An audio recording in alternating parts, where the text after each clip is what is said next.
तर मित्रांनो, IPLच्या 17व्या हंगामात सलग 2 सामने पराभूत झालेल्या दिल्ली कॅपिटल्सचा सामना आज चेन्नई सुपर किंग्सशी झाला. हा सामना डॉय राजशेखर रेड्डी क्रिकेट स्टेडियमवर खेळला गेला. या सामन्यात 20 धावांनी विजय मिळवत दिल्ली कॅपिटलने आपले विजयाचे खाते उघडले. त्याचबरोबर चेन्नई सुपर किंग्सचा विजय रथाला ब्रेक लावला.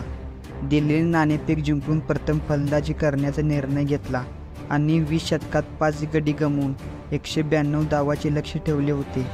प्रत्युत्तरात CSKला 20 षटकात 6 गडी गमावून 171 धावा करता आल्या. आज खेळल्या गेलेल्या सामन्यात दिल्ली कॅपिटलने 20 धावांनी विजय मिळवत आपले विजयाचे खाते उघडले आहे. त्याचबरोबर चेन्नई सुपर किंग्सला सलग 2 सामन्यातील विजयानंतर तिसऱ्या सामन्यात विजय रथाला ब्रेक लागला आहे. व्हिडिओ कसा वाटला कमेंट करून नक्की सांगा. चॅनलवर नवीन असाल तर चॅनलला सबस्क्राईब करा. जय हिंद, जय महाराष्ट्र.